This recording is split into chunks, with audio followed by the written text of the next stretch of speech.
na po kayo. Ito na naman ang inyong lola nagbabalik.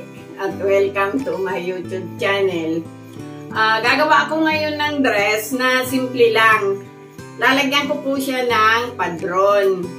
Tapos guys, ang tela ko, galing na po ito sa baybay. Ito, tumimbang ako ng 1 kilo. Ang yardage po nito ay hindi para-pareho. Kasi pag nakakabili po ako doon, hindi po eksakto yung yardage ng tela. Merong 1 1/4, may 1 yard, may 3/4. Ganun po yon. Tapos, ang width nito guys ay 60. Spandex po ito. Yan. Ito, gagawa po ako ng 3 dress. Ito siya guys. O, ano po ito? Pure cotton. Sa baybay po ito. O, yan. 3 ito guys. Gagawin nating 3 bestida. At ang benta ko po ng dress na ito ay 100. Gagawan ko po siya ng pattern para makita nyo. Inuhit-tuhitan ko na po ito kasi pagka po yung actual na nagsasalita ako, naguguhit ako, hindi po daw maintindihan ng iba, naguguluhan. Kaya ginuhitan ko na po siya. O tara guys, gagawin ko itong simple lang, bilog lang yung neck niya at may maliit na slit. O guys, ito yung pattern natin. Ang haba ng padron natin ay 38. Tatanggalin natin yung 1 inch dito at 1 inch doon, kaya 36 lang siya. Tapos guys, ang width nitong padron ay 52, pero hindi natin makukuha lahat yung width na yon. Ngayon dito, eto guys, naglagay na ako dito ng 1 inch.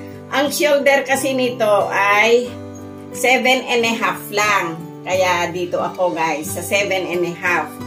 Pagdating sa 7.5, bumaba kayo ng 1 inch. Yung 1 inch na yon, ginuhitan ko siya papunta dito. Yan. Ngayon guys, ang sleeve nito, dito kayo uli papatak sa straight cut na yon. Ang sleeve niya ay nilagyan ko lang siya dito ng 14. Kasi spandex po ito, lumalaki. Ngayon, dun sa 14, ginuhitan ko siya paakyat doon. Kumuha ako dito na 7.5, kaya naguhitan ko siya doon. Ngayon, ito, dinivide ko sa 3, 1, 2, 3. Nag-adjust ako ng 3/4 papasok. O, yan guys. Tapos, mula dun sa 7, bumaba kayo ng 1 inch, 1 inch. Kaya ito ay naguhitan ko siya papunta doon. Yan. Ito yung pinaka-base niya, guys. At ang base nito ay 38. Kaya doon lang po tayo sa 38. Ngayon, mula dito ulit tayo sa straight na to. Bumaba ako ng 14. Tsaka 14, ginuhitan ko uli siya ng patuwid na ganito. Ang bewang nitong kinukuha ko guys ay 32. Kaya dito ako sa 8 times 4, 32. Kaya dito tayo sa 32. Ngayon guys, mula naman doon sa 32 na yon, bumaba kayo ng 3 inches at 3 inches. Ginuhitan ko na rin po siya dito ng patuwid. Yan. Ang balakang po nito ay 38. Kaya ang kukunin natin ay 9 inches and a half. Kaya doon po tayo. Ngayon guys, kung ano yung base, ito po yung base niya, 38. Pagdating po sa laylayan, ganun din po ang kunin natin. Sa 38 din po. Ganun po ako kumuha ng pattern na medyo pencil cut. Yan. Doon po ako kumukuha ng lapad niya dito sa base. Ngayon guys, dito na tayo. Ito yung kanyang kilikili. Yan. Bumaba muna tayo dito sa kanyang bewang. Ayan. Ito yung bewang natin, guys. Tapos, dito, yan. Ito sa balakang naman, pupunta kayo doon sa balakang. Yan, masyado siyang kurbada. O, yan. Ito yung balakang natin. Yan. Pag ginupit nyo po mamaya, medyo ibilog nyo na lang. Tapos guys, dito, mula dito sa balakang, yan, papunta po tayo doon. Yan, medyo ikurbada nyo po doon. Pagdating po dito, pwede nyo na po siyang straight. O, ayan, nandun na po tayo sa ibaba. Ngayon guys, dito, kukuha tayo dito ng 2 inches and a half. Yan, nakikita nyo po ba? 2 inches and a half. Tapos dito po sa ibaba, kukuha po tayo ng 3 inches and a half. Ngayon, 2 inches and a half, 3 inches and a half pababa. Dito guys, kuha lang kayo ng 2 inches. Para yung bilog nung harap ay hindi masyadong nakabuka. Kaya dito, ibaba nyo na lang po siya doon. O, ito siya guys. Yung pong likod kasi, madali na lang po itong kuhain. Ngayon, ito na yung kilikili, yung bas natin. Itawid nyo na po siya doon. Ayan o. Itama nyo po siya doon sa yan. Tapos, umakyat po kayo doon. O yan. Okay na po yung pattern natin. Ngayon, ito guys, hindi naman eksaktong ganyan. Medyo ikurba-kurbada nyo na lang po siya ng konti. O, gugupitin ko na siya guys. Gupitin nyo na siya dito. O yan. Nakuha na po natin. Ito na yung back. Pinatong natin yung front sa back. Dito sa back, gugupit po tayo dito. Hindi po malalim. Bumaba lang po kayo ng 1 inch.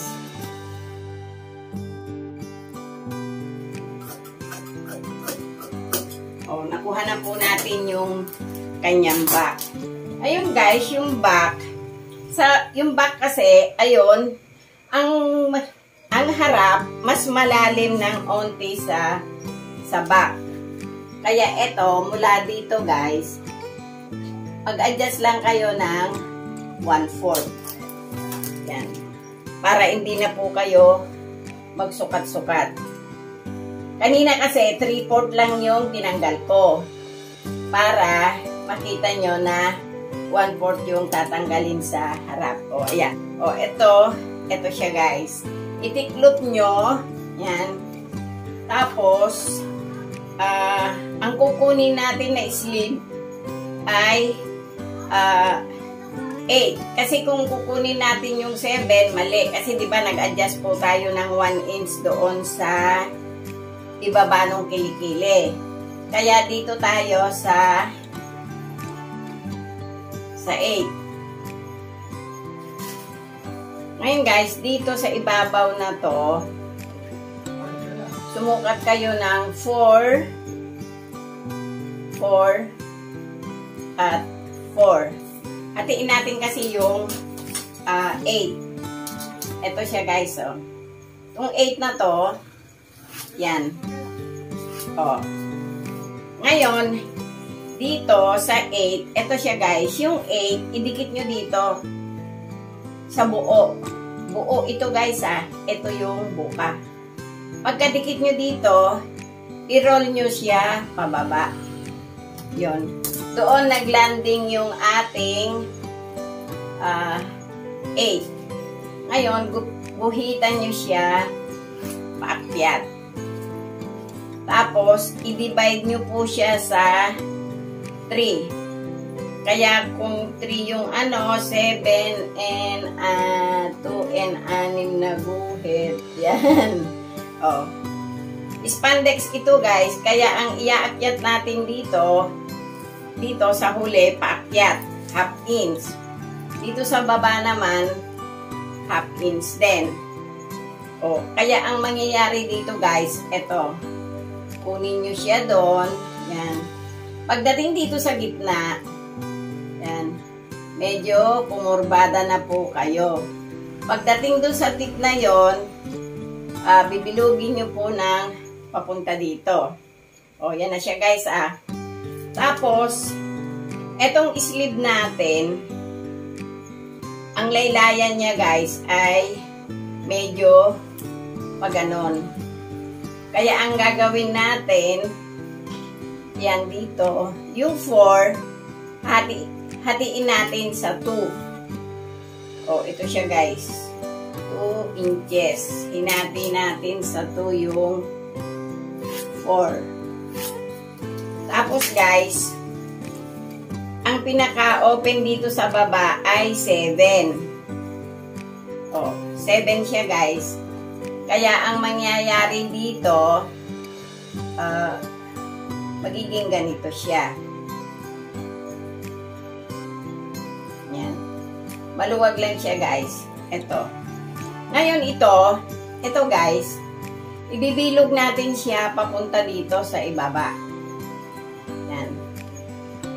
O, kasi ang gagamitin po natin dito mamaya ay bias.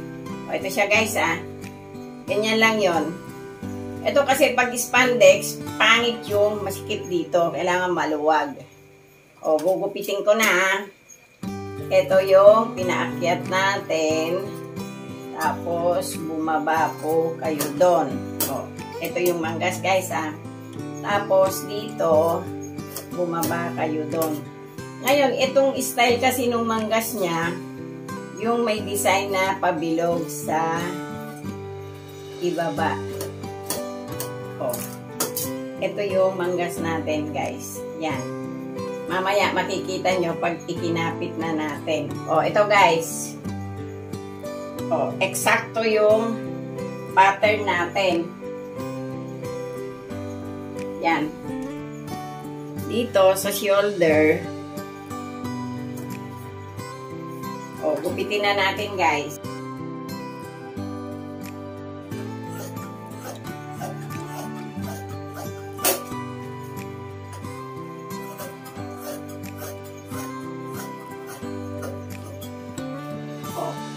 Ito yung back. Ngayon, dito sa tapat ng bewang, maglagay po tayo ng nuts. Ito na po yung ating front na pattern. O, yun guys,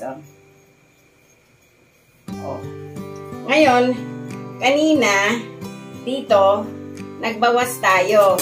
Kaya, magbabawas tayo ulit para dito sa tela kasi ang inuna natin tinabas ay yung likod. Tapos guys, dito na yung front natin. Itong sleeve natin, dito guys, ipantay nyo lang siya dito sa tabi. Yan. Pantay nyo po siya. Tapos, kung ano po yung pattern, yun po yung gugupitin natin.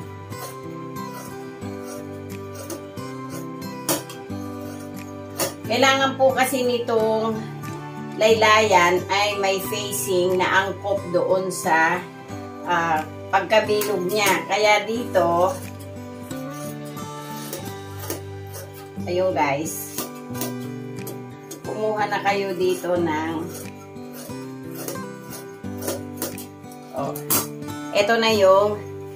ito na yung pantapal natin. Ang sukat ng liig nito guys ay 18. Pagka 18 ang sukat ng liig at spandex, ang kukunin nyo lang po na pinaka bias niya sa liig.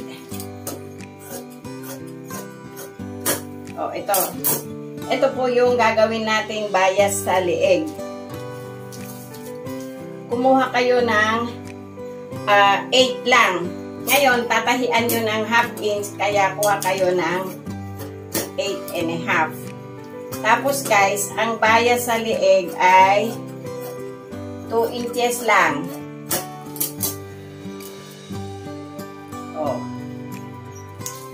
mag-allowance kayo ng 1/2 inch. Kaya ang bias natin sa lieg ay 2.5. Ito na yung sleeve natin. Inaging ko na yung ipofold natin pataas. Kapit natin yung facing.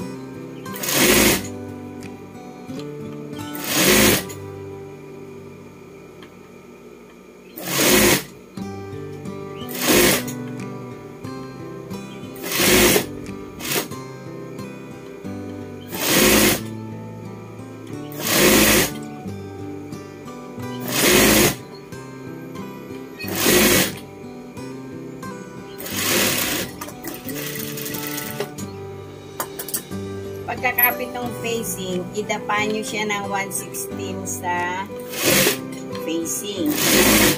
Ayun guys. Idapa nyo na po siya dito sa wrong side. Paakyat po. Kaya na-edging na natin to para pag dinapa nyo dito, malinis na po siya.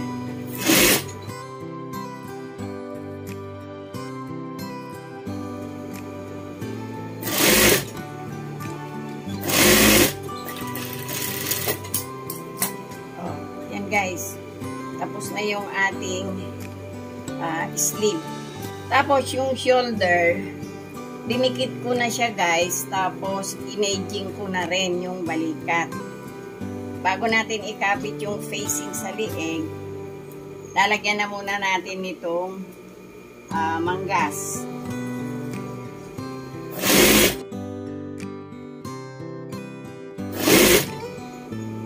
Ayan guys, eksakto.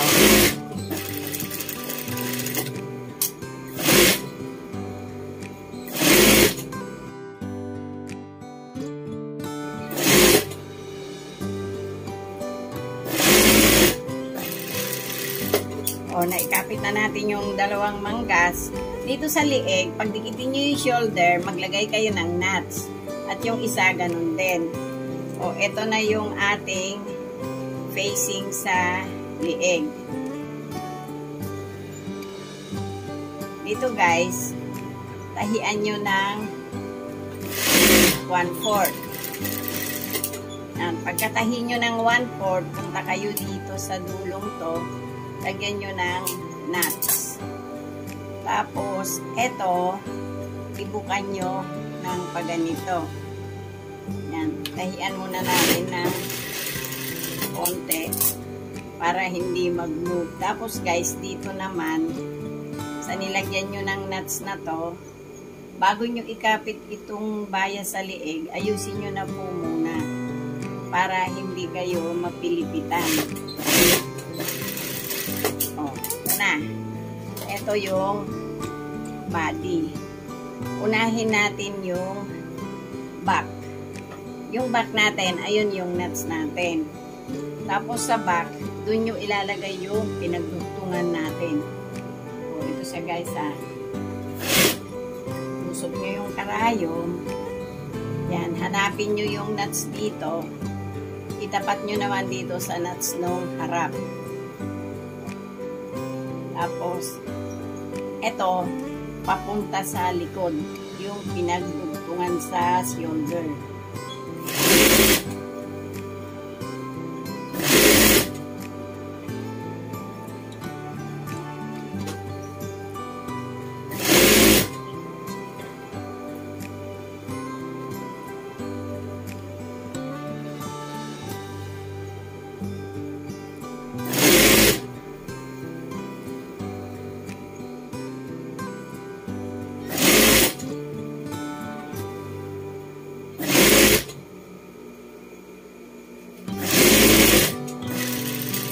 Yan guys, i-aging ko yung kilikili at saka yung neck. Ito, na-aging na natin yung kinapit natin sa lieg.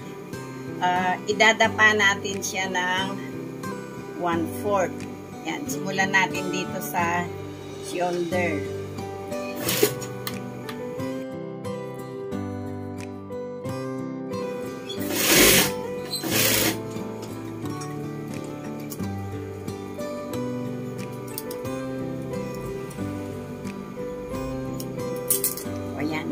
idapa na po natin yung balikat, yung facing sa leeg. Ito na siya guys. Dito na tayo sa manggas. Dudugtungin na po natin itong manggas natin.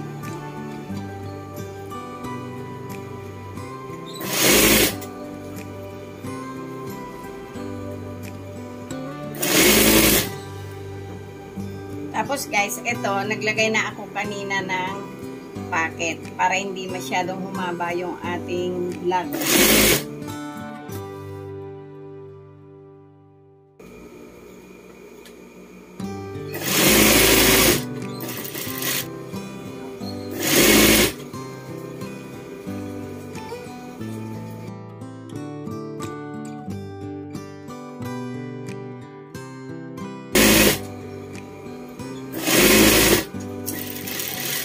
O yan guys, edging natin yung tagiliran at saka yung laylayan. Guys, na-edging na natin yung tagiliran.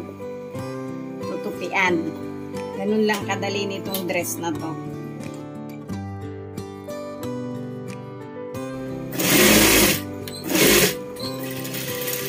So, tapos na po. Mamaya isusukat natin sa manikin. Tapos tatahiin ko pa yung 2 piraso. Oh guys, ito yung number 1 sa ating dress. Yan. May packet po yung 2 sa side. Guys, ito naman yung pangalawang kulay natin. Yan. Ganon din ang yari nito. May 2 bulsa sa side. Tapos yung sleeve niya medyo nakakurbada doon sa itaas. O yan guys, ayan na yung pangatlo sa dress natin. Yan, yung bulsa niya malalim po yan. Isinuot ko yung isang kamay. O, yan. Yan yung pangatlo. Simple lang itong dress na to, guys. At napakadaling gawin. Madali nang gawin, madaling ibenta, at maganda ang kita. O, yan. Sana nagustuhan nyo naman yung ginawa ko ngayon. At huwag nyo pong kalimutan mag-subscribe, mag-like. Pakishare na rin po. At salamat po sa inyong lahat.